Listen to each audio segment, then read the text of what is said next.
বিদ্রোহিণীর মহাভারত শেষ হয়েও শেষ হলো না। মহাকাব্যের ধূসর জমি জুড়ে জ্বলন্ত অঙ্গারের মতো ছড়িয়ে রইলেন তারা, অসংখ্য নামে কিন্তু একটি পরিচয়ে, বিদ্রোহিণী। নারীত্বের ভয়ানক অগ্নিস্রোতকে মহাকাব্যের কথাকার শুধু নীতিকথার শাসন দিয়ে বেঁধে গেছেন অনন্তকাল ধরে মহাভারতের ছত্রে ছত্রে।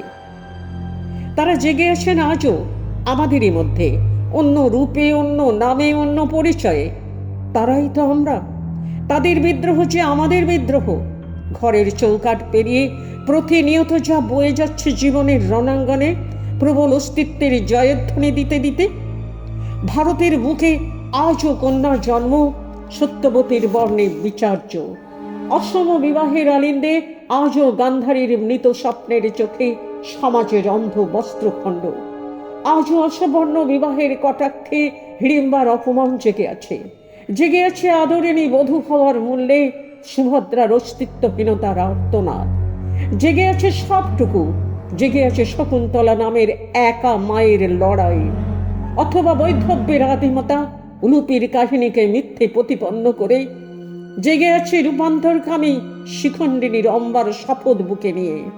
জেগে আছে স্বামী সোহাগী বইয়ের মনের আশঙ্কার সত্য ভামার চঞ্চলতা, আর উপেক্ষিতা স্ত্রীর একাতিত্বের ঔদাসীন্যে রুক্মিণীর বিষণ্ণ হাসি।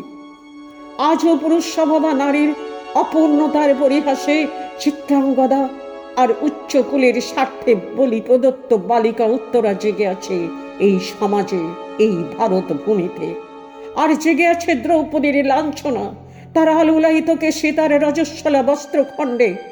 আমাদের খণ্ডিত মন, খণ্ডিত দেহ, খণ্ড খণ্ড হৃদয় আর শত খণ্ডিত অস্তিত্ব পুড়ে উঠে আসে মহাভারতের বিদ্রোহিণীরা আগুনের পাখির মতো। মহাকাব্যের পাতায় লিখে রাখা সীমান্ত নির্দেশকে উড়িয়ে দিয়ে, পুড়িয়ে দিয়ে তারা কানে কানে বলে যায়, ভুলে যেও না, এই সৃষ্টির বুকে বিদ্রোহের লোহিত ধ্বজা প্রথম গেঁথে দিয়েছিল এক নারী, প্রকৃতি তার নাম। আমরা সেই প্রকৃতির কন্যা। যুগে যুগে এই পৃথিবীর জমাট বাঁধা অন্ধকারের বুকে আমরাই বিদ্রোহের প্রথম উচ্চারণ।